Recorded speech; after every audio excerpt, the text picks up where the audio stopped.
Hello everybody, this is James Diboe on Discovering Season 5, dedicated to original peoples, and this is the return, first podcast back today, and we got a special guest on today, Mr. Ben Fleming. How are you doing, Ben?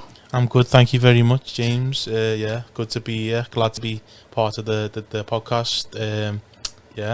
Great to have you on anyway. We're going to have some deep discussion today. We're going to go, how deep does the rabbit hole go? That's what it's about. Yeah. But anyway, let's deal with your timeline anyway. You've got your Masters in Ancient History, and also you did Bachelor's degree of Honours. Bachelor's, So I did my Bachelor's in Combined Honours in Ancient History and Classics at the University of Liverpool. And I feel like that gave me an introduction kind of to the literature side of it. I was brought up, my nan did classical literature at University of Liverpool, so I was kind of brought up on it in a lot of ways. So I had a very interesting upbringing in terms of education and stuff like that. But I feel like the Masters was where my professional interest in history came about. Okay. I feel like that's where my understanding of archaeology developed as well. Right, okay. So you already had I remember you saying to me before, people in your family, your background, were into classical. So we're dealing with like more or less the Greeks, Romans. That's it. That was it. So the first ever piece of classical literature, that I was introduced to was the Iliad, which is Troy. The film Troy. So this was before the film. This was when we went to Rhodes on holiday, and me and my little brother, after we'd been out in the daytime, we'd sit on the balcony, and my nan would read the Iliad to us, bits of the Iliad, and it really in terms of my imagination, it made me really interested in not so much ancient history at that point, but the myths and stuff like that. And that kind of just developed as I got older, and I started to engage with different things. And I think I didn't go to university till I was 23, so I wasn't the traditional route. Okay. And when I did get to university, it just, studying something I was really, really interested in from a young age, it was an excellent experience. Well, you know what, it's one of those things that, sticking at the history, and what I like about you yourself, you're not just only structured to look in one direction. There's a lot of challenges, just as black people anyway. There's the challenges we face. So with archaeology, because I know you study a lot of archaeology, which is interesting. Sometimes you seem to find one of the sites which you were telling me about. I was looking on the other day, and it's showing you the stone tools that predate humanity. And I like anything like this, because this has given the archaeologists a challenge as well, because we don't know exactly how far humanity goes back. I don't think we can put a specific date. All we can say is, as far as what we found is black people, the original people, African people, wherever we are in this planet. That's the solidest evidence. But to say exact date, it's hard to with an anthropologist as well, it's hard to duck the common ancestor with apes. Of course, you'd be classed as irresponsible, or you wouldn't be considered as a proper anthropologist. So from your research now, would you think that it's impossible, that the science has got to be right when he says we have a common ancestor with apes? Also, our timeline on this planet as modern humans, we first said Ethiopia 200,000 years ago. Then later on, when the research got better, fossils found in Morocco 300,000 years. So do you think in the future we're going to see findings that's going to be much older than that's what's led on at the moment? In my opinion, as somebody who anthropology is something that I'm very interested in, but also evolution as a theory. As a because theory. Evolution's got it's got a lot of different sections within it. But I think that in terms of our as humans, what they call Homo sapien, to think that, you know, they say that the homonym, and that certain homonyms that, like you said, date back up to millions of years ago, Yeah. became extinct. I struggle to find how, considering the process of carbon dating and stuff like that, how they could accurately assume Yeah. that these species became extinct, because they struggle. I mean, like I said, I've studied mostly Greek and Roman history, like archaeology as well, mainly in Britain. But I think in terms of like prehistory and African archaeology, you're going back a very, very long time. Definitely. And carbon dating can't accurately date sites from, say, less than a couple of thousand years ago. So how could they accurately date things that are going back millions of years ago? Yeah.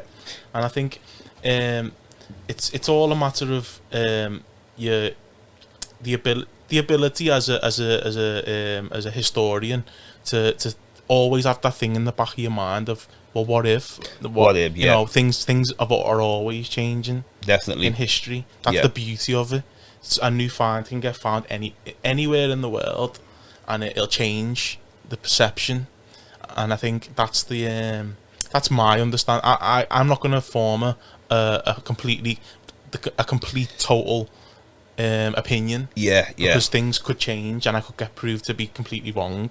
So you've got to keep it a little bit ambiguous. Yeah. Which gives us, as people who are studying African and, you know, ancient history of black people, a prehistory of black people as well. That's right. A bit of, you know, a bit of imagination. You got to have an imagination. Yeah. Definitely, because if you can't think out the box, do you know what I mean? Like, because, you know, it's great to read, it's great to study these anthropologists, archaeologists. You've heard of a man called Robert Bauval? Yeah. Now, he believes the Sphinx, from what he's researched, the water erosion, that it's older than 2,600 and something BC. Mm-hmm. You know, he says it's over 10,000 years. Yeah. Now, because it's not a popular narrative, people will write that off. Now, because you're in, like, you understand how it's presented information. If someone comes with like a Robert Bauval theory, because they call it, how much chance can he get this into the curriculum? Well, this is something that I've, you know, as a somebody who went to university a little bit later as well, and didn't go through the traditional trajectory of education. Okay. I went away, I worked, you know, did other things, come back to it out of interest and because of like a bit of a drive in myself to want to get back into education. I've come back to it with my own mind a little bit. Good. And I think that, like, that's something that the young, you know, classicist who's come through sixth form and gone to a, you know, private school or whatever, they haven't really got that. They've been trained. That's right. They've been trained to look at things a certain way. And that's another thing that I'd like to go back to about archaeology and my understanding of the skills that archaeology gives to somebody who wants to study it. Yeah. It's got a lot of transferable skills. Definitely. You know, you don't have to necessarily go into it education type thing. You could go into construction and stuff like that, and like or forensics from studying archaeology. And I feel like learning a subject which gives you transferable skills these days is massively important for young people. But going back to education, I feel like my experience of studying history, and I use the word imperialism, and that's a very, you know, old-fashioned word.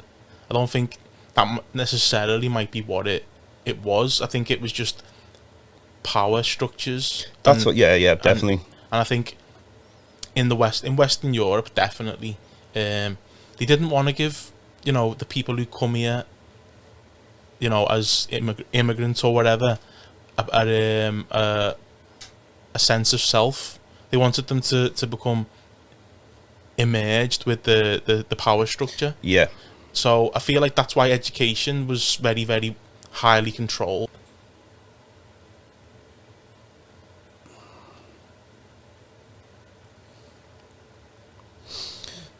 give us a sign. Yeah. So, Okay. in terms of the education system, when I say imperialistic, which again I say it's a word that is quite old-fashioned. Education was in them times was designed to produce a certain type of person, and that person was somebody who was gonna embody the values of the current system. Yeah. And I feel like that's now, in the world we're in now, that doesn't exist in that sense anymore. It still does in certain ways, but like I feel like history for me is the pursuit of truth.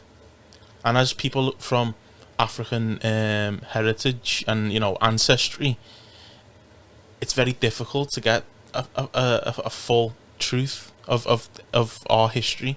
So when I think about my experience of education, I think it was a good thing that I came back a little bit later to education. And I think that all the things that are happening now, like the decolonise movement, stuff like that, even though whatever's going on with them, I feel like there's more facility for this sort of thing for people like us, to learn our history.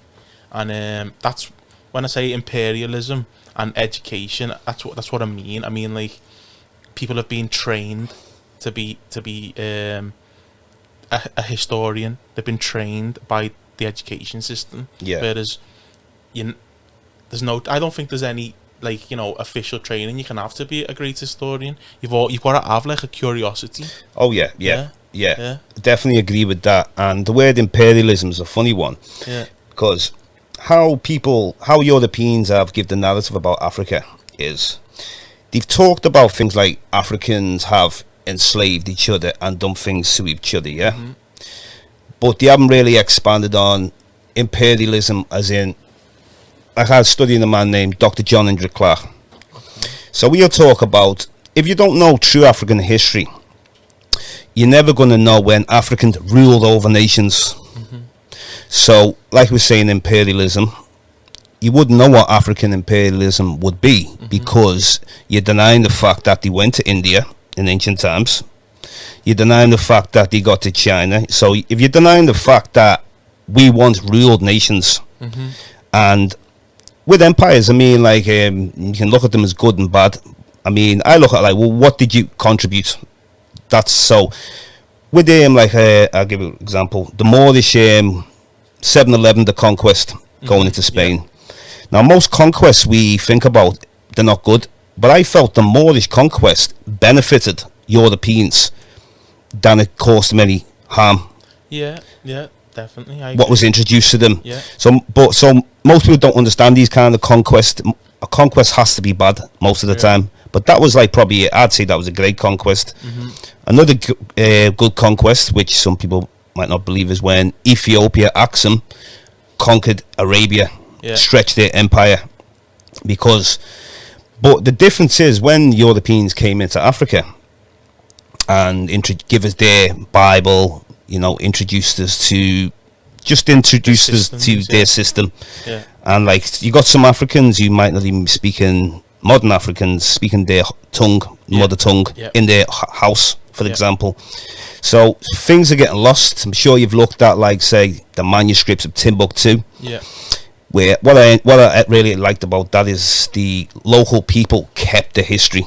They had to hide it from the French at times because they knew they would have destroyed it, So no one can understand true imperialism. And I'll give you another one. Madagascar, when that was first colonized. So looking at the researchers speaking on that, it's a dispute of who got there first. Did the Austronesian expansion come from Southeast Asia, reach Madagascar, or did the Bantu peoples get there first? It's a dispute. So I'm looking at so many different alternatives to this. When I read about particular people explaining the theory of, well, what they might have believed is, this is a way to show Africans weren't able to sail. You have to sail to Madagascar. There's no way you're getting there any other way. So what they've done is that they tried to throw their little 2 pence in, where they said, for example, maybe the people from Indonesia came and took Africans as slaves to Madagascar. So that's just their theory. So I thought to myself, well, I could reverse that theory and say, well, maybe we enslaved them, but we're not allowed to enslave other people. Of course. We can only enslave each other, Yeah. because it's about us being victim Yeah. and us always needing this helping hand to get to another place around the world, to be taught that one God, like as if Africans didn't know God before foreign invaders came in. So I think like you can kind of see where I'm going. Of course, yeah, You know? of course I can, and I think, I mean, in terms of prehistory, there's a connection of that I've kind of. I'm probably not the first person to have identified it in terms of my research, but it's a connection that I have established in terms of, you said about Axum, and this was something that I did when I was doing my masters, and it's something that really like opened my eyes to how like connected Africa was to like you said, India and China. Yeah. And it was when in 30 BC when Cleopatra and Mark Antony were defeated by Augustus, who was the power in Rome. Yeah. And he took over Egypt, and he basically took over the Red Sea trade routes and that from Egypt. Yeah.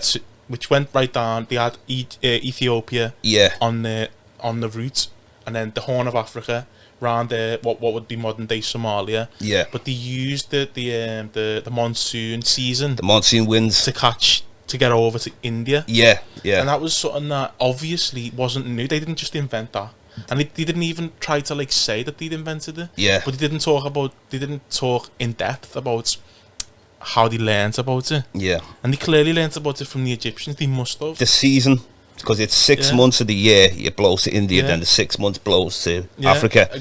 And the one of the main things I took from it was that when they traded with an ancient king in Axum. Yeah. And they traded obsidian, which is a mineral. It's like a rock. Okay. Black. It's like a black. Like it's kind of like onyx. What we know as onyx. Okay.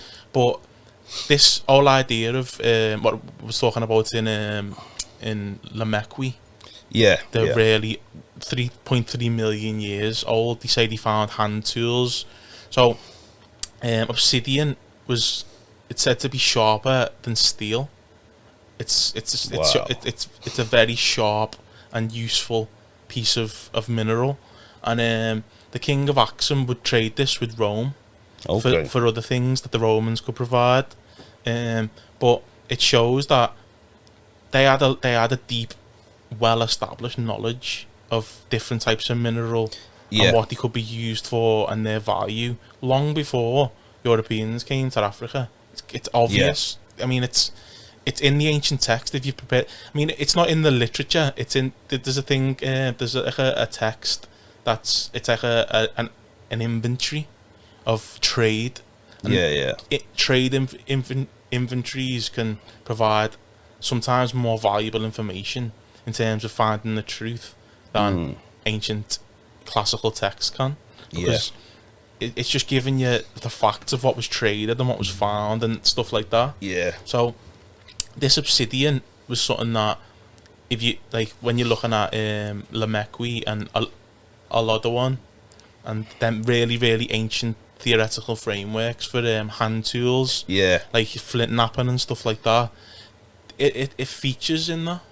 Like obsidian was there then, like going back to the middle Stone Age period and stuff like that. So I feel like my studying of archaeology, which was something that I found really interesting, but really I suppose not threatening, but like daunting as a somebody who just come to education at the age of 23, not going through the trajectory. It's something that archaeology can teach us more about history, I think, than classical texts can. Because you're getting an artifact, something that can be studied and broke down with all of the modern techniques of, analysing things and stuff like that. So obsidian's something that I'm really interested in. And it's like you said, Axum, that was the main trade route. Another thing though that I will highlight is that also the Romans in their texts said that the Horn of Africa was known for providing high quality slaves, and that's something that, you know, goes back to something that I commented on in one of my essays about there being a lot of tribal warfare at the time in Africa. Yeah. But there was tribal warfare everywhere. Yeah. So that's not something that you can say, you know, African people were any less developed. Yeah. It was everywhere. Of course, there was slaves of course. all over, in Gaul, France, even in Italy. They took slaves from, do you know what I mean? So this is what I mean. it was a common practice, Yeah. but that doesn't mean that, you know, it was any less, you know... we got the worst damage of it from the transatlantic slave trade, but the word slave is not contained to any particular person. No, definitely not. You know. Yeah. And I think that another thing that they highlighted in it shows how power works, I suppose, in this ancient text particularly, was that the ancient Ethiopian king was trading in fabrics, coloured fabrics, like red. Yeah. They didn't have the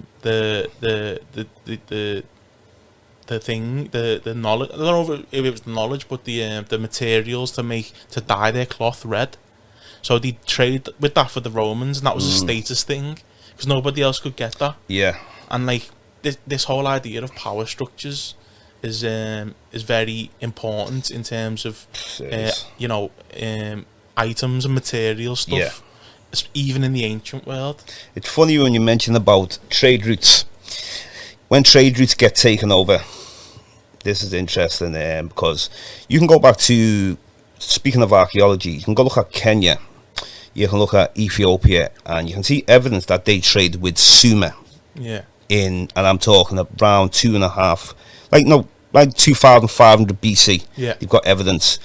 Then there's because archaeology, what I really like about that, I mean, you can go really far back with that, and sometimes you find stuff that predates humanity. Yeah. And I think this is where, like, we've got to question the age of humanity as well. We can't just say, it's 200,000 years or it's 300,000 years from Morocco, because eventually, and also when you're dealing with creation studies, another one, there's people there who believe that Nigeria could be the oldest. Now, not just through words, just saying that. Yeah. Fertile areas where they believe that this is more fertile for humanity to be able to develop as into modern humans. But I'm not going to pick a single country because it wouldn't be worth doing that. But what I would say is we've got a long way to go. Yeah, I agree. Definitely, we've got a long way to go with a lot of different things with anthropology, how old someone was in these lands. Because when I'm looking at these tribes, I was researching with them for years in Southeast Asia, and I'm looking at them, how long have they been there? Some say 40,000, sometimes you see 30,000, sometimes you see they could be even 100,000. Nobody knows. So it just makes you think, well, we've got to come to a neutral area. Of course. You know, and when we say common grounds, I don't mean the popular narrative, because some people lump common ground into that. Yeah, you know. Yeah, I agree. Yeah. That's why sometimes I like getting the voiceless people on this show. Yeah. Who wouldn't get on any other show sometimes. Yeah. As long as you've got a little something to say, that's the main thing. And appreciate yourself. You know, you've gone out, done your research, you got through your maths, and I like the way you haven't just gone through that box mentality of, like you said, you didn't go straight into university. You did what you do, you were working, living life. Yeah, of course, yeah. Around normal people, average people. Yeah. And then when you've got there, you've learned the game. Yeah. And I can see you going further into it, though. Yeah, definitely. You know, there's definitely more to come from yourself. I can see it clearly. Yeah, I mean, it's a passion. And I feel like, as somebody who has worked in many different industries, you know, catering, whatever, I feel like this is the only thing that still excites me after many years of doing different things, because I feel like the drive and challenge. It's a challenge. It is. It's a challenge. But I feel like the competitiveness comes from competing with these, like, you know, really not. I wouldn't call them robotic, but I'd call them like kind of like. Good name though. You know, they're very regimented type people. Yeah. They've been trained to do it a certain way. Yeah. And they're not prepared to go outside the box with it because they won't get the good marks, or they won't get into a research paper or whatever. Yeah. And I feel like that's not really searching for truth, though, is it? It's not. That's looking to get a tick in a box. That's sort all. of thing. Yeah. And I think that going back to what you were saying about that middle ground thing, what really, this was before I even went to university. I read it was like a journal, a history journal. They had them in your central library. Oh yeah, yeah. And I used to go there all the time when I was unemployed, and I used to go there just to like kill time. And this before I had kids and all that, and I wasn't working, so I'd go there, read through these history journals, and I found an article that was about it was about prehistoric man and their progress. And it was obviously it was in a journal, so a lot of it was like, you know, what we're talking about, that like that established regimented process of looking at evidence and artifacts in that way. And sorry, yeah, and it talked about the technology of ancient times and how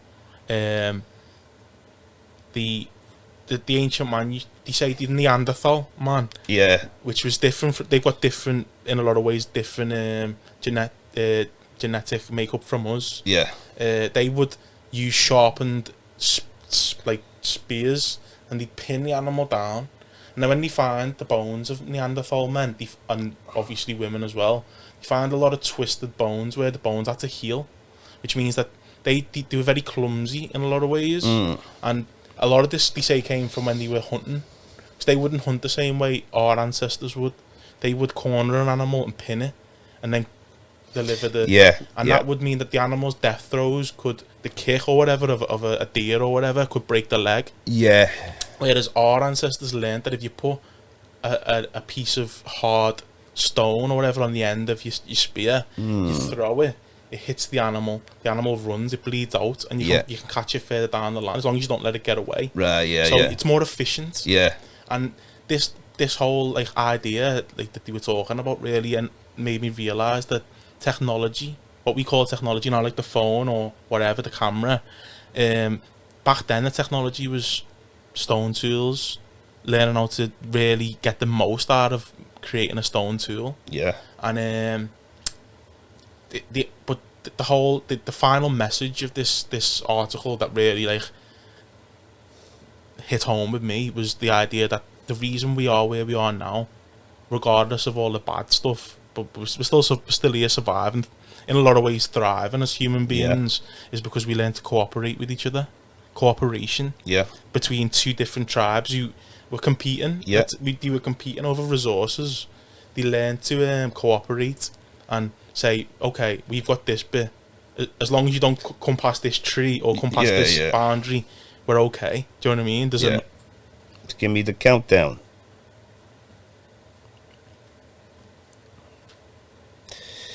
So, you know, it's interesting, like some of the stuff we talked about and that. Now, the word prehistory, we hear this a lot. Now, prehistory, when I hear this is prehistory, it kind of tells me that you're using the word prehistory because you don't know what was happening during these times. But Africans don't speak about this is prehistory. Also, they always write off African linguistics, what they consider as writing. You know, Nigeria they'll have a form of communication where people can understand what's on the wall, you know, so some things get written off and that's not writing.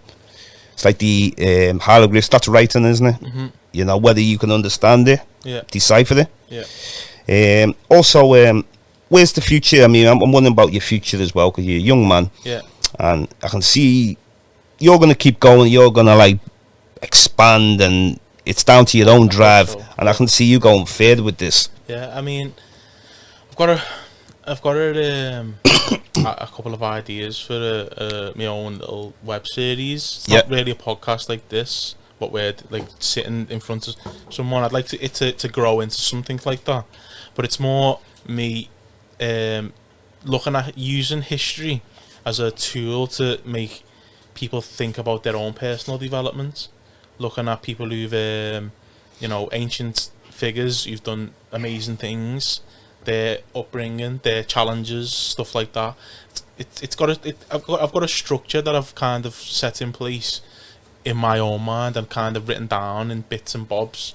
But I'd like to start that through things like YouTube and stuff like that. Yeah.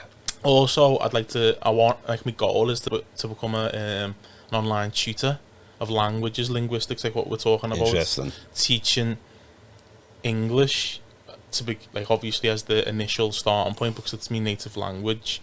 To people who would like to either come and study in the UK or people who would like to live in the UK or would just like to learn English who are from places like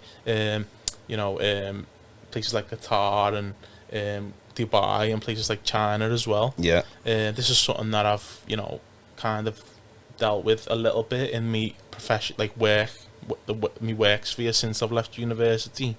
But the main thing I think for me is to get out of the structure of working as an employee. I want to become somebody who can become self-employed. Yeah. I feel like that's the future, not just of independence, us as human beings, but as like the future of Britain as well. Yeah. In order to thrive, you've got to be somebody with a little bit of entrepreneurial attitude. Yeah. Especially if you've got, people that depend on you and you need to, increase your revenue. You can't just look for a better job.